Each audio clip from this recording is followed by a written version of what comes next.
पूरा ससुराल रख ले। घर की बड़ी बहू बहुत डोमिनेटिंग है। उसे खुश नहीं रखा तो खाना नहीं मिलेगा, गुस्सा हो जाएगी तो मुंह बना के बैठ जाएगी। अब घर में छोटी बहू आ जाती है तो सबको लगता है कि हाँ अब तो सब कुछ ठीक हो जाएगा, लेकिन बड़ी को देख के छोटी बहू भी उसी की तरह बर्ताव करने लगती है। यानी कि खुश रखो उसे, नहीं तो खाना नहीं मिलेगा, गुस्सा हो जाएगी और ये भी मुंह बना के बैठ जाएगी। अब इनको ठीक करने के लिए कुछ तो हल निकालना पड़ेगा। इसलिए उनके पति और सास एक तरकीब निकालते हैं कि दोनों को अलग अलग करके भड़काएंगे कि तू ही पूरे घर को संभालेगी। बड़ी को कहते हैं तू तो बड़ी है, घर में तो तेरी चलनी चाहिए। छोटी को कहते हैं बड़ी का अब बहुत हो गया, तू नहीं है, आधुनिक विचारों की है, घर में तो तेरी चलनी चाहिए। इससे दोनों में लड़ाई होती रहती है, लेकिन घर सही से चलने लगता है। राजेश रीमा का पॉलिशिंग में डाला हुआ नेकलेस लाना भूल जाता है। बस इसी बात से रीमा नाराज हो जाती है और मुंह फुलाकर बैठ जाती है। उस शाम का खाना तो वो बना चुकी थी, लेकिन दूसरे दिन का सुबह का नाश्ता नहीं बनाती और नाश्ता बाहर से मंगवाना पड़ता है। सास आशा उसे बहुत समझाती है, लेकिन वो नहीं मानती। आशा तो ये भी कहती है कि अब उसने घर की सारी जिम्मेदारी राजेश और रीमा पर सौंप दी है। फिर भी वो नहीं मानती। रीमा और आशा सोफे पर बैठकर टीवी देख रहे थे। राजेश के ऑफिस से आने का समय हो चुका है। रीमा बार बार दरवाजे की तरफ देखती है, तभी आशा, खाना बन गया रीमा? हाँ सासू माँ, कब का? क्या बात है, तुम बार बार दरवाजे की ओर देख रही हो? कोई खास आने वाला है क्या? राजेश तो अभी आ जाएगा। नहीं माँ जी, कोई खास नहीं। राजेश आते वक्त मेरा पॉलिशिंग में दिया हुआ नेकलेस लाने वाले ना, इसलिए। अरे तो कॉल करके याद दिलवा देती। हाँ सासू माँ, मैंने उनका ऑफिस से निकलने का समय होते हुए कॉल कर दिया था। मैं ना बहुत उत्सुक हूँ मेरा नेकलेस देखने के लिए। अच्छा। उतने में राजेश आता है। आ गए आप? कैसा था आपका दिन? अच्छा था। मेरा नेकलेस ले आए ना, जल्दी से दिखाओ, मुझे देखना है। अरे यार सॉरी, मैं तो भूल ही गया नेकलेस लाना। आप कैसे भूल सकते हैं? मैंने आपको ऑफिस से निकलते वक्त कॉल करके याद भी दिलाया था, फिर भूल कैसे गए?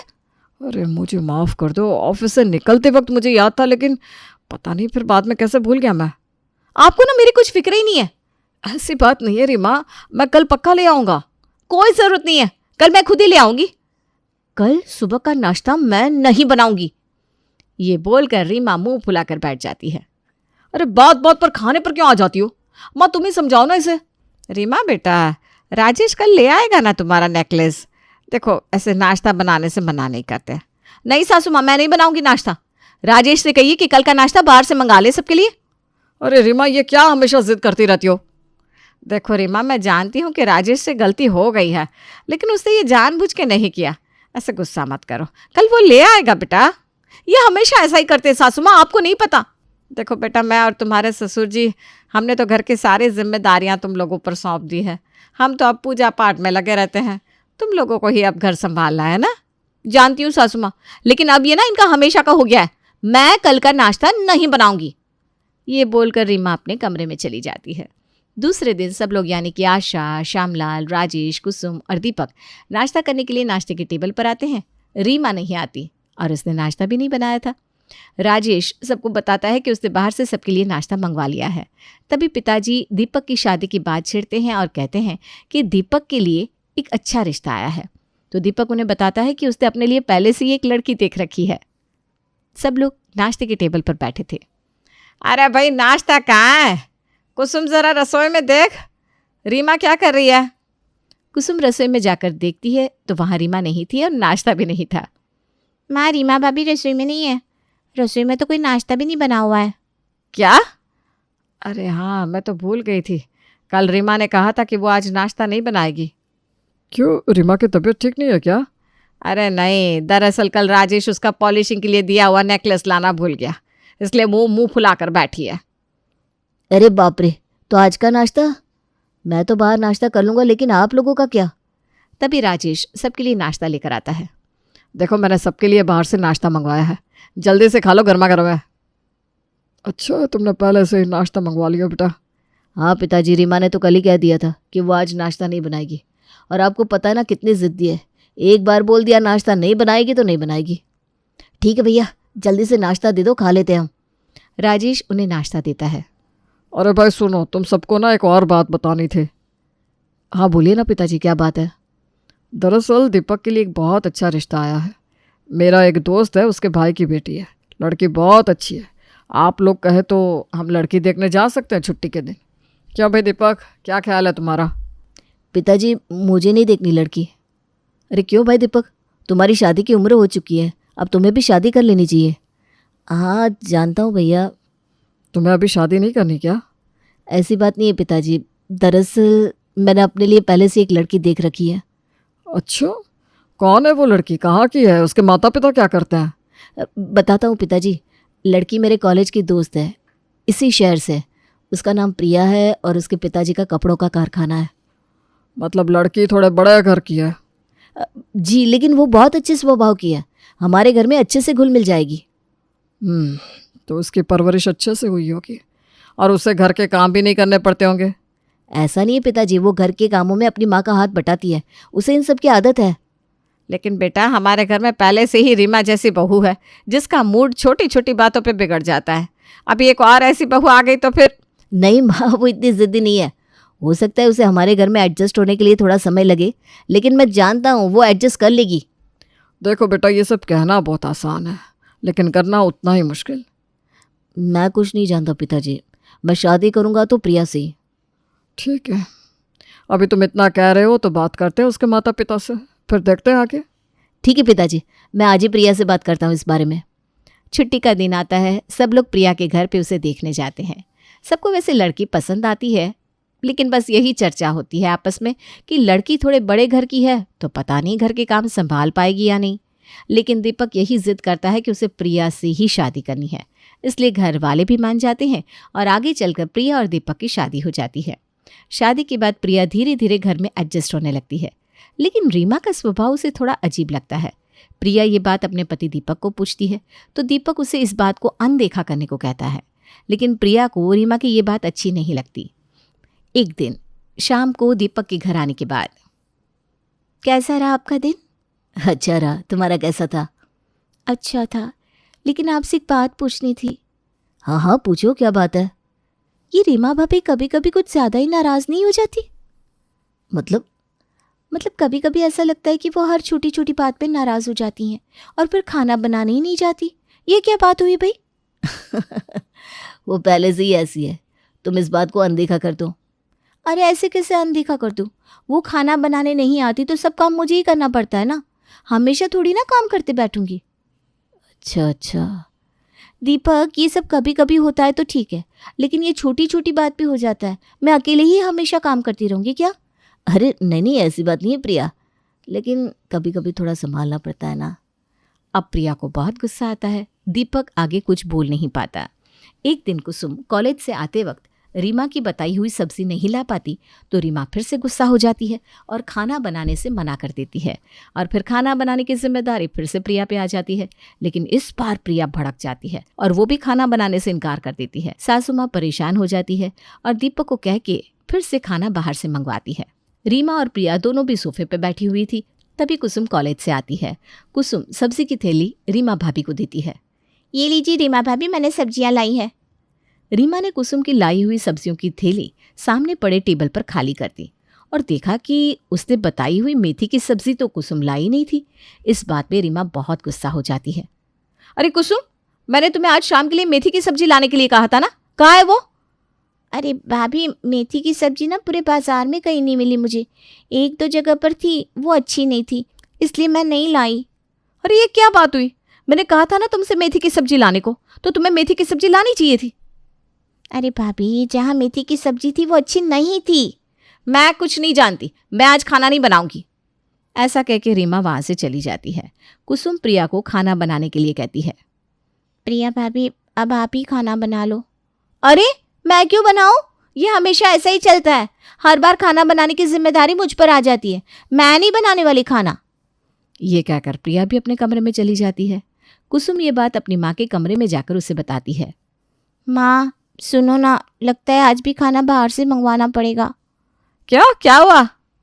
वो रीमा भाभी ने मेथी की सब्जी लाने को कहा था, लेकिन बाजार में मेथी की सब्जी थी ही नहीं, और एक दो जगह पर जहाँ थी वहाँ पर अच्छी नहीं थी, इसलिए मैं मेथी की सब्जी नहीं ला पाई। तो इस बात पे रीमा भाभी को गुस्सा आ गया और उन्होंने फिर से खाना बनाने से इनकार कर दिया। मैंने प्रिया भाभी को बोला कि आप बना दो, तो वो भी गुस्सा हो गई कि वही क्यों हमेशा बनाए। लगता है इस रीमा की वजह से प्रिया की आदतें भी बिगड़ जाएंगी। ठीक है, वैसे इसमें प्रिया की भी कोई गलती नहीं है, लेकिन इस बारे में हमें कुछ सोचना पड़ेगा। मैं दीपक को बोल देती हूँ बाहर से खाना मंगवाने को। आशा दीपक को फ़ोन करके पूरी हकीकत बताती है और उसे बाहर से खाना मंगवाने के लिए कहती है।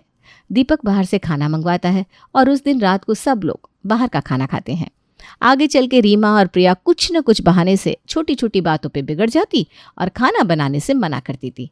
कभी रीमा मना कर देती है तो फिर प्रिया भी गुस्सा हो जाती है और वो भी खाना नहीं बनाती और फिर खाना आता है बाहर से। फिर कभी प्रिया किसी बात पे गुस्सा होकर खाना बनाने के लिए मना कर देती तो रीमा को भी गुस्सा आता कि वो अकेली ही क्यों खाना बनाए, और वो भी खाना बनाने से इनकार कर देती और खाना आता बाहर से। घर में सबको रोज़ 4 बजे चाय पीने की आदत होती है, लेकिन एक दिन दोपहर को प्रिया की नींद लग जाती है और वो 4:30 बजे चाय बनाकर सबको देती है। अब इस बात पर भी रीमा को गुस्सा आ जाता है और वो वापस खाना बनाने से मना कर देती है। फिर प्रिया भी खाना बनाने से मना कर देती है और सबको बाहर से ही खाना मंगवा कर खाना पड़ता है। प्रिया 4:30 बजे जब चाय लेकर आती है, आशा और रीमा सोफे पर बैठी हुई थी। ये लीजिए सासू माँ चाय, ये लीजिए रीमा भाभी चाय। आज चाय इतनी लेट क्यों बनाई? तुम्हें पता है ना हम सबको रोज़ शाम को 4 बजे चाय पीने की आदत है। जाओ, आज मैं खाना नहीं बनाऊंगी। ये क्या? पर ये बोल के रीमा तो चाय लेके अपने कमरे की ओर चल पड़ी। आप नहीं बनाएंगी तो मैं भी अकेले खाना नहीं बनाने वाली। प्रिया भी अपनी चाय लेके अपने कमरे में चली गई। आशा बेचारी कुछ नहीं कह पाती, लेकिन निराश होकर बैठ जाती है। वापस सबको शाम को बाहर का खाना मंगवाना पड़ता है। एक दिन रीमा जब सुबह की चाय बनाती है तो चाय थोड़ी सी फीकी थी। इस बात का प्रिया को बहुत गुस्सा आ जाता है और वो खाना बनाने से मना कर देती है। फिर रीमा को भी गुस्सा आ जाता है और वो भी खाना बनाने से मना कर देती है। इस तरह खाना आ गया बाहर से। रीमा, आशा और प्रिया सोफे पर बैठ के रीमा की बनाई हुई चाय पी रहे थे। चाय कितनी फीकी है, इसमें शक्कर डाली है कि नहीं? ये क्या बात हुई? हम इतना काम करते हैं घर में और हमें अच्छी चाय भी नहीं मिलती। मैं आज शाम का खाना नहीं बनाऊंगी। ये बोलकर प्रिया रसोई से निकल गई। चाय फीकी बनी है क्या सासू माँ?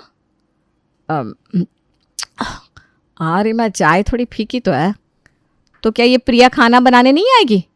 तो ठीक है, मैं भी खाना नहीं बनाऊंगी। ये कहकर रीमा भी उठकर अपने कमरे में चली गई। आशा सोचती है आज फिर से बाहर का खाना मंगवाना पड़ेगा। वो सोचती है कि इन दोनों को ठीक करने के लिए कुछ तो तरकीब लगानी ही होगी। एक दिन रीमा और प्रिया दोनों अपने अपने मायके में गई थी। आशा सोचती है ये अच्छा मौका है दोनों को ठीक करने का।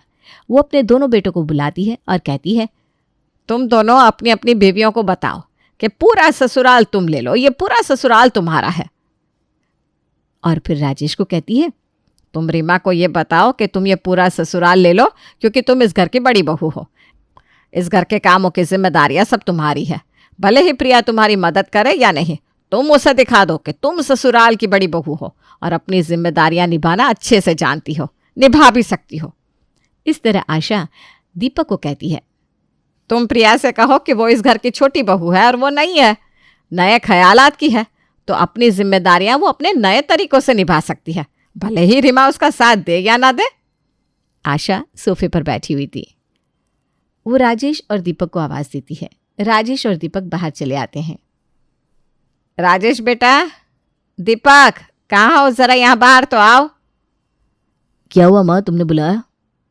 क्या हुआ माँ? देखो, ये रीमा और प्रिया को सबक सिखाने का एक अच्छा तरीका ढूंढ निकाला है मैंने। अरे वाह माँ, बताओ। राजेश, तुम रीमा को ये समझाओ कि तुम पूरा ससुराल ले लो। मतलब तुम घर की बड़ी बहू हो, इस घर के कामों की जिम्मेदारियां सब तुम्हारी है।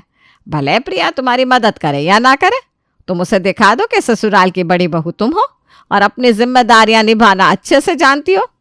वाह माँ, ये तो बहुत अच्छा तरीका है। और दीपक, तुम प्रिया से कहो कि वो इस घर की छोटी बहू है, वो नई है, नए ख्यालातों की है और अपनी जिम्मेदारियां वो अपने नए तरीकों से निभा सकती है। भले रीमा उसका साथ दे या ना दे, उसे कहो तुम ही पूरा ससुराल ले लो। ठीक है माँ, हम ऐसा ही करते हैं। दूसरे दिन जब प्रिया और रीमा ससुराल लौट आती हैं, तब राजेश और दीपक दोनों अपनी बीवियों को माँ ने बताई हुई बात बताते हैं। दोनों भी बहुत खुश होती हैं। रीमा और प्रिया दोनों भी अगले कुछ दिन जैसा राजेश और दीपक ने कहा था वैसा ही करती हैं। इसलिए दोनों भी अपने अपने कामों में व्यस्त रहती हैं और सब लोग घर में खुश होते हैं। कुछ दिन बाद रीमा और प्रिया गौर करती हैं कि दोनों में से कोई भी किसी चीज़ को लेकर नाराज़ नहीं हो रही और घर का काम भी अच्छी तरह से हो रहा है। दोनों एक दिन इस विषय में अपनी सासू माँ आशा से बात करती हैं, तो आशा उन्हें बताती है कि परिवार को अच्छे से चलाने के लिए ऐसे ही एक दूसरे को संभाल लेना ज़रूरी होता है। एक दिन सासू माँ सोफे पर बैठी हुई थी, तभी रीमा और प्रिया उनके पास आती हैं। सासू माँ, आप खुश तो है ना? मतलब मुझे मेरी गलती समझ में आ गई है। घर की बड़ी बहू होकर भी मेरी वजह से सबको इतनी तकलीफ़ झेलनी पड़ी। मुझे अब मेरी जिम्मेदारियों का एहसास हो गया है। अब मैं मेरे परिवार की ओर पूरा ध्यान दूंगी। हाँ सासू माँ, मुझे भी अपनी गलती का एहसास हो गया है। मैं भी मेरे परिवार की जिम्मेदारियों पे ध्यान दूंगी। मुझे खुशी है कि तुम लोगों को अपनी जिम्मेदारियों का एहसास हो गया। घर को सुखी रखने के लिए एक दूसरे को संभाल के लेना बहुत ज़रूरी होता है। ऐसे ही तो परिवार सुखी रहता है।